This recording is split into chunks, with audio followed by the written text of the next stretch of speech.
Students, आज हमने chapter number 1 branches of chemistry के बारे में डिस्कस करना है। तो मेजर ब्रांचेस हमारे सिलेबस में हैं। सबसे पहले है हमारे पास फिजिकल केमिस्ट्री, देन हमारे पास organic chemistry, inorganic chemistry, biochemistry, industrial chemistry, nuclear chemistry and analytical chemistry. इन तमाम ब्रांचेस को हम फर्दर एक्सप्लेन करते हैं और कोशिश करते हैं कि हम इसे अच्छे तरीके से समझ सकें। सबसे पहले हमारे पास है फिजिकल केमिस्ट्री। फिजिकल केमिस्ट्री होती क्या है? Branch of chemistry which deals with the relationship between composition and physical properties of matter. अब फिजिकल केमिस्ट्री में हमने दो चीजों के बारे में डिस्कस करना है, एक कंपोजिशन और एक हमारे पास है प्रॉपर्टीज ऑफ मैटर। यानी इनके दरमियान में जो ताल्लुक है इसको हमने देखना है। ये ताल्लुक हमें बताएगा कि ये ब्रांच फिजिकल केमिस्ट्री के। सबसे पहले हम देखते हैं कंपोजिशन और देन फिर हम देखेंगे प्रॉपर्टीज। कंपोजिशन हमारे पास क्या है? कंपोजिशन जैसे कि वाटर हमारे पास है। वाटर किन चीजों से मिलकर बना है? वाटर में दो चीजें हैं, एक हमारे पास है हाइड्रोजन और एक हमारे पास है ऑक्सीजन। जैसे ही हाइड्रोजन और ऑक्सीजन मिलते हैं तो हमारे पास वाटर मॉलिक्यूल बनता है। इट्स मीन कि वाटर की कंपोजिशन में हाइड्रोजन और ऑक्सीजन होना लाजमी है। जैसे ही हाइड्रोजन और ऑक्सीजन मिलते हैं हमारे पास वाटर मॉलिक्यूल बनता है। अब हमारे पास प्रॉपर्टीज क्या है? जैसे कि अगर हम वाटर की बात करें, वाटर की प्रॉपर्टीज को देखें तो वाटर की प्रॉपर्टीज में हम डिस्कस कर सकते हैं वाटर का मेल्टिंग पॉइंट, वाटर का बॉइलिंग पॉइंट, वाटर की सॉल्युबिलिटी, वाटर का टेस्ट, स्मेल और बहुत सारी इसकी फिजिकल प्रॉपर्टीज होती है। अब हम इसकी जो कंपोजिशन है और जो प्रॉपर्टीज है उनके दरमियान में ताल्लुक को समझते हैं। अब जैसे कि हम देखते हैं ये मेल्टिंग पॉइंट और बॉइलिंग पॉइंट को लेते हैं। अब जिस तरह की हमारे पास मैटर की कंपोजिशन होगी उसका मेल्टिंग पॉइंट और बॉइलिंग पॉइंट वैसा ही होगा। अब ये नहीं है कि हमारे पास मैटर की कंपोजिशन कुछ और है और मेल्टिंग पॉइंट और बॉइलिंग पॉइंट कुछ और है। तो इट्स मीन कि जिस तरह की हमारे पास मैटर की कंपोजिशन होगी वैसे ही हमारे पास उसकी प्रॉपर्टीज भी होगी। तो ये थी हमारे पास फिजिकल केमिस्ट्री। अब इस फिजिकल केमिस्ट्री की कुछ एप्लीकेशन है। वो एप्लीकेशन क्या है हमारे पास? एप्लीकेशन में हमारे पास है, हम इसमें स्ट्रक्चर ऑफ एटम के बारे में डिस्कस करते हैं। ऑफ एटम, देन हमारे पास है formation of molecule, third one है हमारे पास behaviour of solid, liquid and gases. ये हमारे पास है इसकी कुछ एप्लीकेशन। अब स्ट्रक्चर ऑफ एटम के बारे में आपको मैं थोड़ा सा डिस्कस कर दूं कि स्ट्रक्चर ऑफ एटम क्या होता है। अब स्ट्रक्चर ऑफ एटम कुछ इस तरह का होता है कि एटम के जो स्ट्रक्चर है उसके दरमियान में सेंटर में न्यूक्लियस होता है और साइडों पे उसके क्या होते हैं, न्यूक्लियस के इर्द-गिर्द हमारे पास शेल्स होते हैं।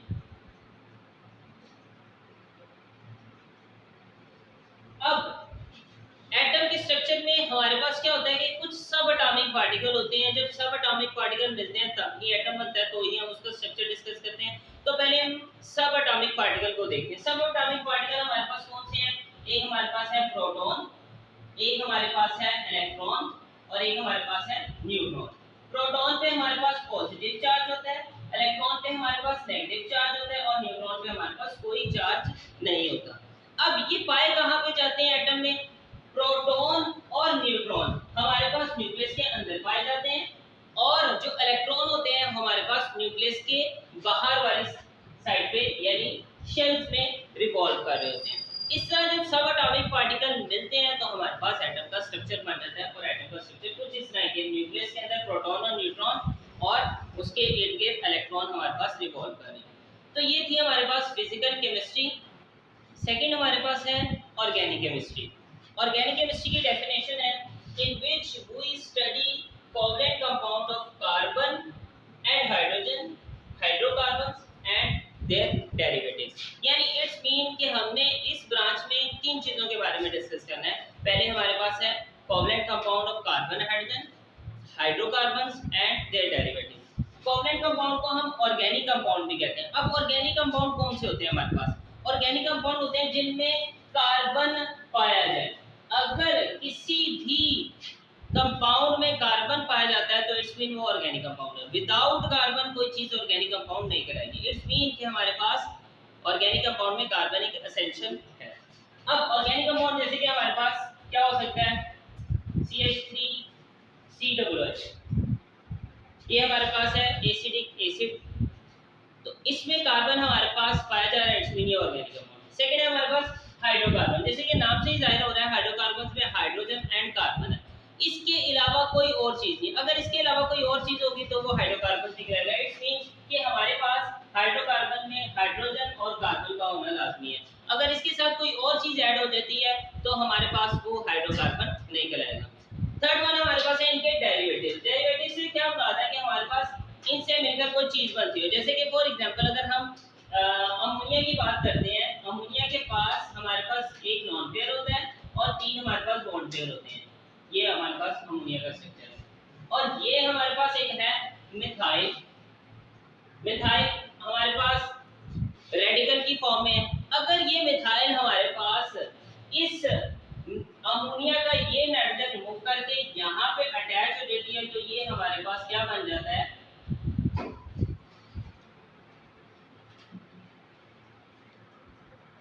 थर्ड वन हमारे पास है derivatives.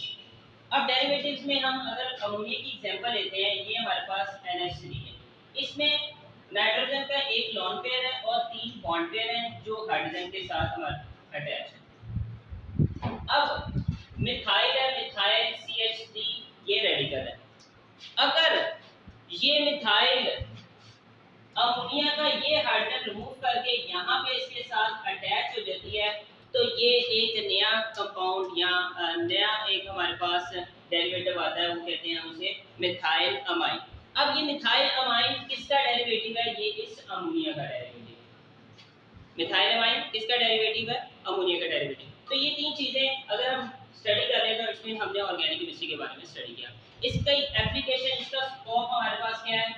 Petroleum industry, petrochemical, pharmaceutical industry वगैरह से क्या स्कोप है? पेट्रोलियम और हमारे पास पेट्रोकेमिकल इंडस्ट्री और फार्मास्यूटिकल इंडस्ट्री। थर्ड वन हमारे पास है इनऑर्गेनिक केमिस्ट्री। इनऑर्गेनिक केमिस्ट्री हमारे पास है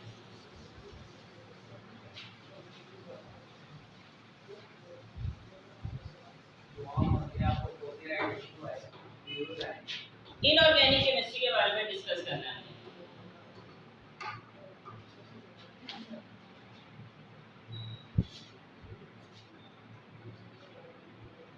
in which we study all element except carbon, hydrogen and their derivative. It's mean inorganic chemistry में हमने तमाम एलिमेंट के बारे में डिस्कस करना है।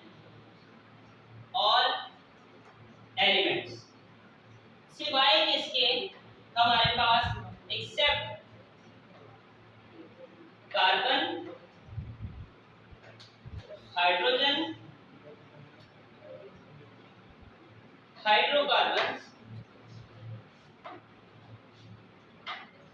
and their derivatives.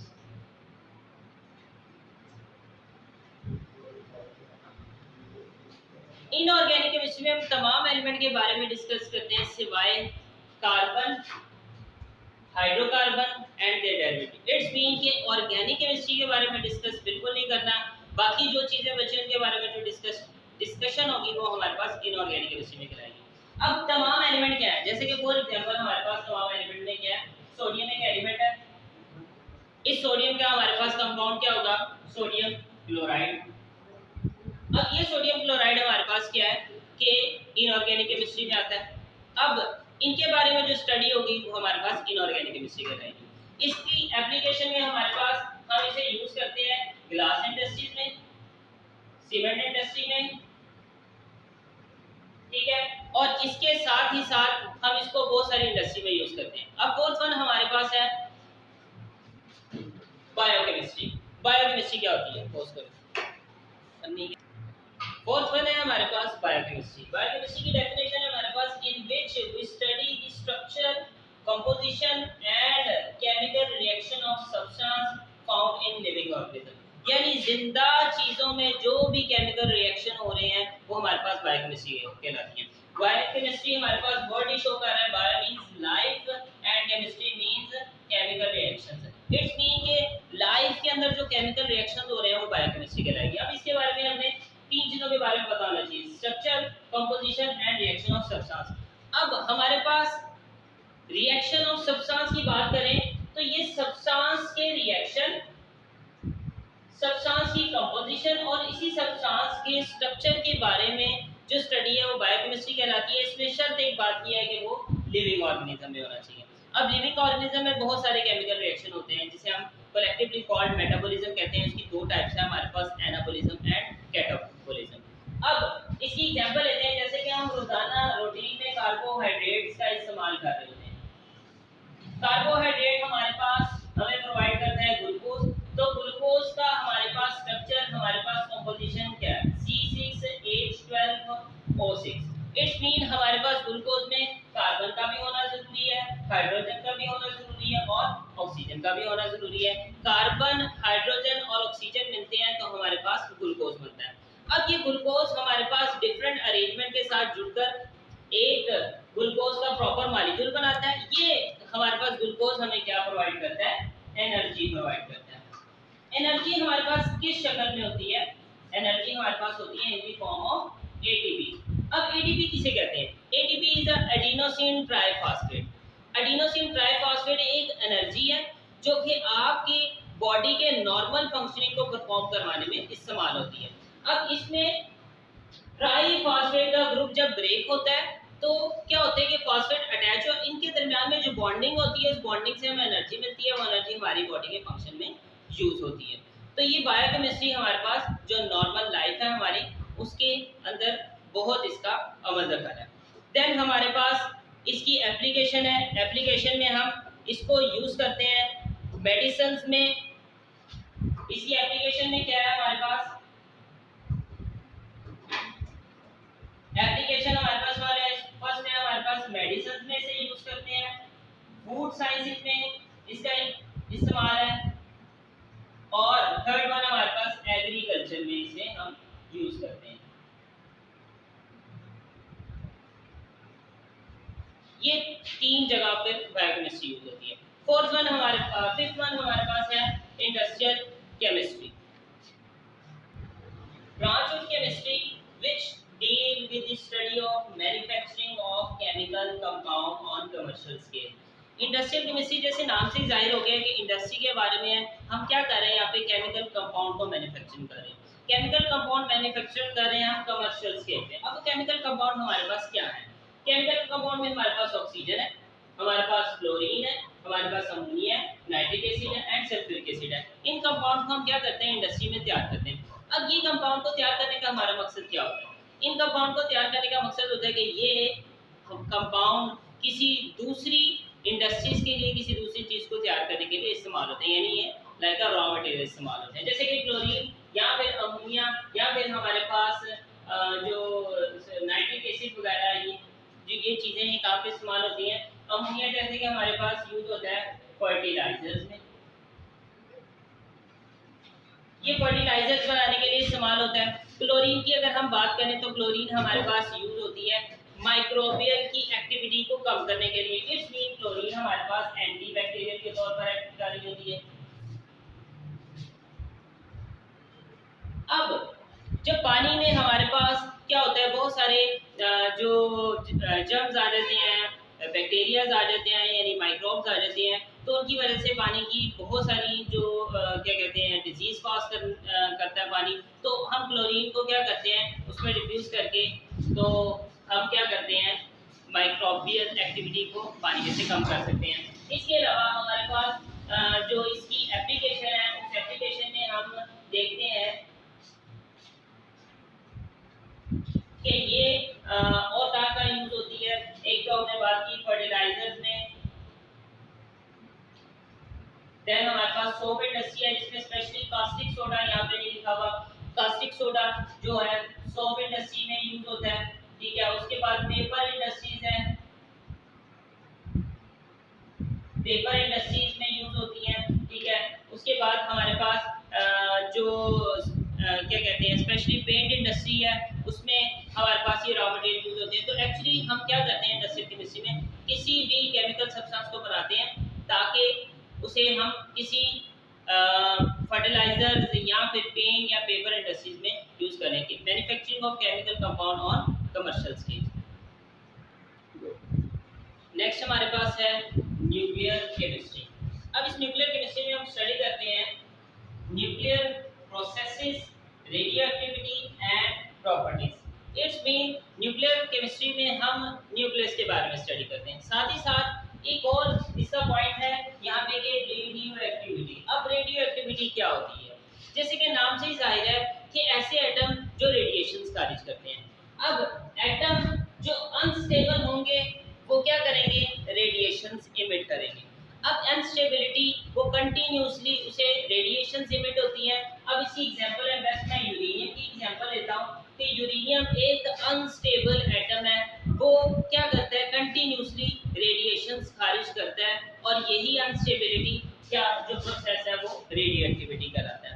अब इस जो हमारे पास इसकी रेडिएशंस हैं, इसे हम क्या करते हैं कि कुछ अपने बेनिफिट के लिए यूज करते हैं। स्पेशली ये जो रेडिएशंस हैं ये यूज होती हैं मेडिकल ट्रीटमेंट में। मेडिकल ट्रीटमेंट में ये किस तरह इस्तेमाल होती है, मेडिकल ट्रीटमेंट में स्पेशली ये रेडिएशंस को हम रेडियोथेरेपी के लिए यूज करते हैं। अब रेडियोथेरेपी क्या होती है, रेडियोथेरेपी हम कैंसर के इलाज में यूज करते हैं। अब कैंसर क्या होता है कि हमारे पास जो सेल्स हैं उनकी एबनॉर्मल ग्रोथ होती है।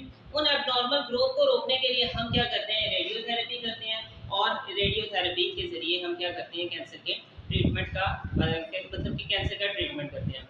ये इजीली हम क्या करते हैं इसको अपने बेनिफिट्स के लिए इन रेडिएशंस को यूज करते हैं। देन हमारे पास है नेक्स्ट इसकी ब्रांच इन्वायरमेंटल केमिस्ट्री। इनसे कहते हैं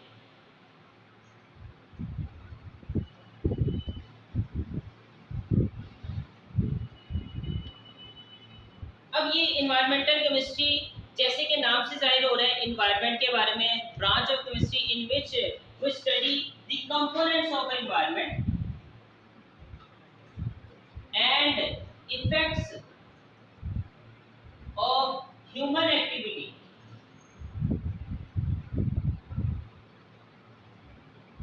ऑन एनवायरनमेंट। अब दो चीजों के बारे में हमने डिस्कस करना है, एक तो हमारे पास कंपोनेंट के बारे में डिस्कस करना है और एक human activity effect on environment. अब कंपोनेंट हमारे पास दो तरह के होते हैं, एक हमारे पास होता है एबायोटिक कंपोनेंट और दूसरा हमारे पास है बायोटिक कंपोनेंट। अब जैसे नाम से ही जाहिर हो रहा है बायो मींस लाइफ, तो बायोटिक कंपोनेंट्स में हमारे पास लिविंग ऑर्गेनिज्म पाए जाते हैं,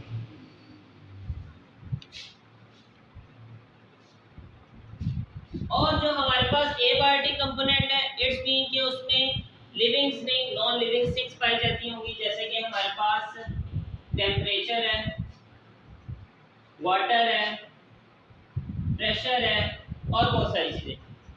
अब जो बायोटिक कंपोनेंट है और एबायोटिक कंपोनेंट इनका आपस में एक गहरा ताल्लुक है। बायोटिक कंपोनेंट में लिविंग ऑर्गेनिज्म आते हैं, जैसे कि ह्यूमन बीइंग्स आ जाते हैं, एनिमल्स आ जाते हैं, इंसेक्ट्स आते हैं। ये तमाम जो बायोटिक कंपोनेंट है ये डिपेंड करते हैं एबायोटिक कंपोनेंट पे। जैसे कि अगर ह्यूमन की बात करें तो कुछ ना कुछ टेम्परेचर से ह्यूमन का स्पेशली वाटर से बहुत ताल्लुक होता है, वाटर के बगैर हमारा सर्वाइव करना बहुत मुश्किल होता है। तो बायोटिक कंपोनेंट हमेशा एबायोटिक कंपोनेंट पे डिपेंड करते हैं। सेकंड हमारे पास effect of human activity on environment. अब ह्यूमन एक्टिविटी एनवायरनमेंट को कैसे इफेक्ट कर रही है, दो तरह की डिस्टर्बेंस क्रिएट कर रही है ह्यूमन एक्टिविटी, जैसे कि इंडस्ट्रीज बहुत सारी हैं, वाटर पोल्यूशन का सबब बन रही है, और एयर पोल्यूशन का सबब बन रही है। अब वाटर पोल्यूशन क्या है कि इंडस्ट्रीज में बहुत सारे ऐसे केमिकल्स रिलीज होती है जो कि वाटर में जाके ऐड हो जाते हैं और बहुत सारी बीमारियां इंसानों के लिए और समुद्री हयात के लिए। दूसरी हमारे पास है एयर पोल्यूशन। एयर पोल्यूशन में हमारे पास इंडस्ट्रीज जो हैं वो बहुत सारी ऐसी जहरीली गैसेस प्रोड्यूस कर रही हैं, जिसकी वजह से जो ह्यूमंस हैं, जो इन्वायरमेंट है, उनको डिस्टर्बेंस क्रिएट हो रही है। तमाम एयर जो हमारी है वो पोल्यूट हो जाती है, जिसको सांस लेने के जरिए जब ह्यूमन बींग्स अंदर लेके जाते हैं उनमें भी बीमारियां कॉज करती हैं। तो किस तरह के, जैसे कि अगर फॉर एग्जांपल अगर हम देखे जाएं तो एसिड रेन भी हमारे पास जो होती है वो एयर पोल्यूशन की वजह से होती है। उसके बाद कुछ ऐसे गैसेज हैं जैसे कि रेफ्रिजरेटर्स हैं और एसीज वगैरह में क्लोरोफ्लोरोकार्बन रिलीज करती हैं।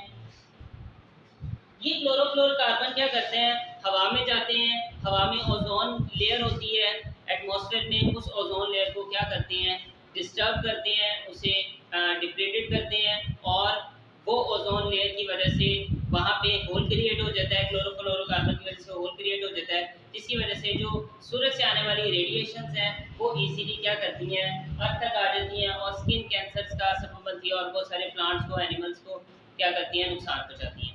ये थी हमारे पास एनवायरमेंटल केमिस्ट्री। लास्ट वन हमारा जो आज का ब्रांच रह गया वो हमारे पास है एनालिटिकल केमिस्ट्री।